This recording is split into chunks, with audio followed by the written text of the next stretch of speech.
So we're starting biology standard 1.0. So this one is mostly about ecology. So what one? All right.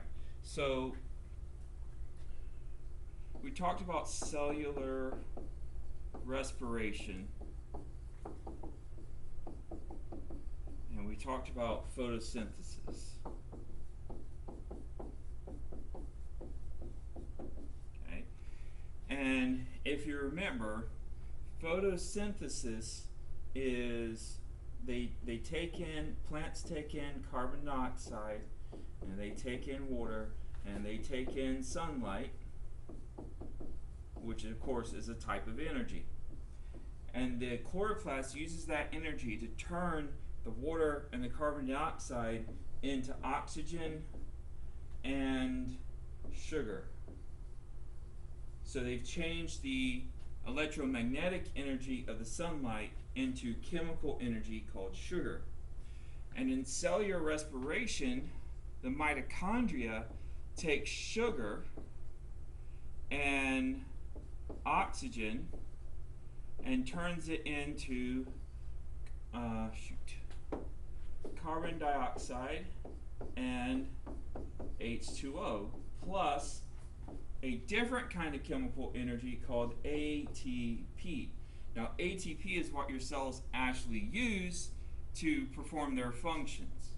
Okay, cells can't use sugar; they have to break it down into ATP. So, if you'll notice, the product or the reactants of cellular respiration are the products of photosynthesis. And the products of cellular respiration, kind of, sort of, are the reactants of photosynthesis. Now, the type of energy changes a little bit, but the point is we take sugar and oxygen, we get carbon dioxide, water, and an energy molecule. Photosynthesis takes carbon dioxide, water, and energy in the form of sunlight to produce oxygen and sugar. So what we have here is a nice little cycle where one leads to the other. Okay? This would be the carbon cycle. Okay? So when you hear people talking about we need to plant trees and have more vegetation so that they'll take more carbon dioxide out of the atmosphere and slow down climate change, this is why. Okay? Plants take in the carbon dioxide and they use it to make their cell structures, their cell walls, their sugars, all of that stuff. Okay? Now, if something were to happen, let's say, for example, here's Earth, okay, here's the atmosphere, and maybe there are several volcanic eruptions around the Earth. And these volcanic eruptions put ash and smoke and dust into the atmosphere. And all of this ash and smoke and dust from the atmosphere prevents the sunlight from getting to the Earth's surface, or prevents a lot of the Earth's light from getting to the Earth's surface. Okay? Less light means less photosynthesis. Less photosynthesis means less plants.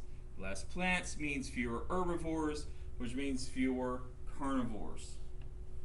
Okay? Also, this planet's atmosphere would start filling up with CO2 because there aren't as many plants to take that CO2 out of the atmosphere.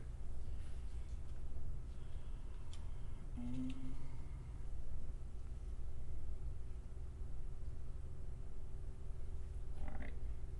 So when an animal dies, okay, it decomposes. So like right now, if a deer suddenly dies in the woods, it falls down and it immediately starts decomposing. Okay? And a lot of it is going to decompose fairly quickly. Different scavengers are going to, eat the flesh and pick at the bones and stuff. Okay?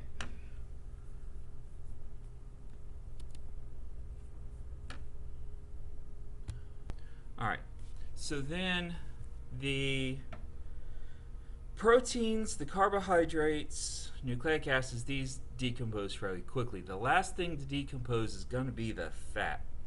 And fat is pretty much just, let's see here, long chains of carbon surrounded by hydrogen.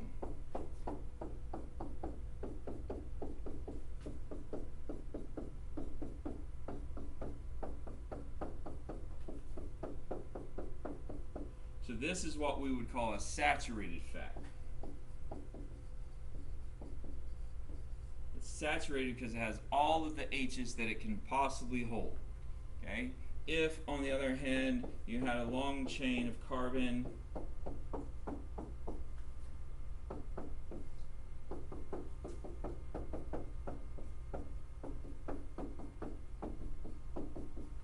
okay, this would be an unsaturated fat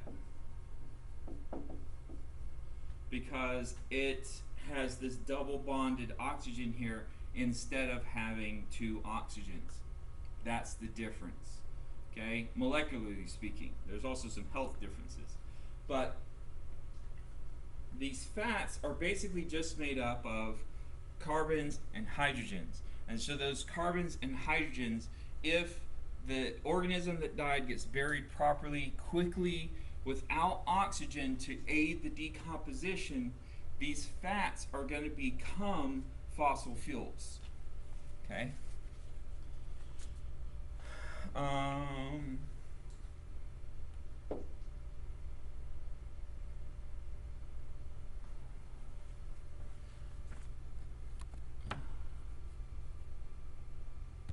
right. Speaking of fossil fuels, when we talk about coal, now coal is energy efficient for the size of matter. You get a lot of energy out of it. We still use coal a lot for making electricity, and the way that works is we burn the coal, and the fire from burning the coal heats water.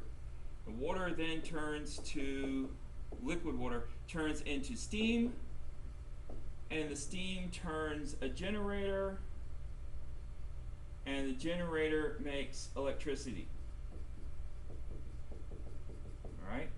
And there are some environmental consequences of this. First of all the stuff that is in the coal, a lot of it becomes smoke, and so that can put compounds in the air that contribute to acid rain. But also the coal ash itself, the ash left over from burning, we have to do something with that because a lot of times it contains mercury and other harmful chemicals, so we can't just dump it. And so they have to put it in a coal ash pond, and then there's a possibility of it getting into water supplies. All right, but how does coal form? So you have an ancient swamp, and in this ancient swamp there are plants and algae and stuff, and as those plants and algae and whatnot die, they form something called peat. There's not a lot of oxygen in the swamp, so it doesn't decompose very easily. And then it becomes something called lignite.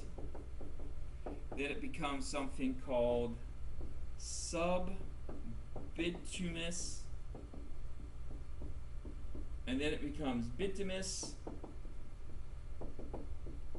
And then it becomes what we call anthracite.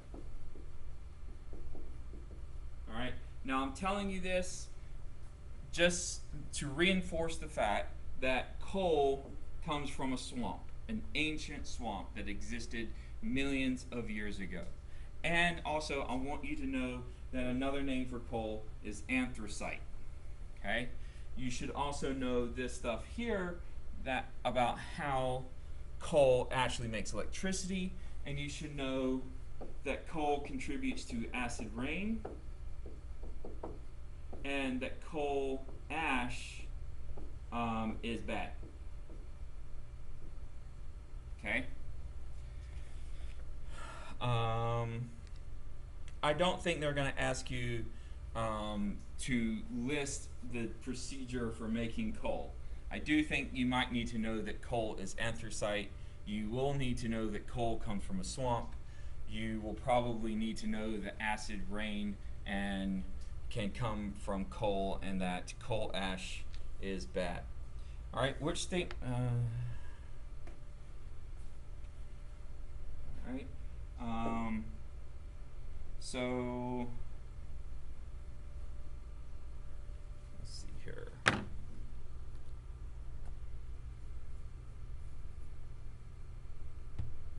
All right. So remember we talked about the carbon cycle. You had photosynthesis and cell respiration. Okay, and one leads to the other. When a plant grows, here's my plant, okay, it's going to take CO2 out of the atmosphere. If the tree, dies, because it gets cut down, if it's left to decompose, that carbon goes back into the soil. Okay? It may not go in as carbon, it's not going to go in as carbon dioxide, I shouldn't say that. But it's going to go in as carbon compounds. So that carbon is back in the earth. And then it can be taken up by plants as a nutrient. Okay? So decomposing plants or decaying plants can increase the soil. When fossil fuels burn, okay, here's my fossil fuel, which could be coal, oil, or natural gas. Okay, any of those. When this burns, whether it's in your car or a power plant or a car or forklift that runs on natural gas, wherever it's burned, it's going to put CO2 into the atmosphere. Okay, and that's going to increase the greenhouse effect, which is going to cause the planet to warm. The way that happens, in a nutshell, okay, light comes in from the sun, hits the earth, bounces off. Now, some of that is going to heat the atmosphere, right? We're heating the atmosphere, and we're heating the surface, okay? What carbon dioxide and methane and other greenhouse gases do is they trap some of this energy, right? And so then less energy escapes. So that has the effect of warming the atmosphere. Now the greenhouse effect in and of itself is not a bad thing. We need it. We would be a much, much colder planet without it. The problem is that all the fossil fuels we've burnt have added excess carbon dioxide and contributed and increased the greenhouse effect, causing climate change. All right, so I'll see you next time.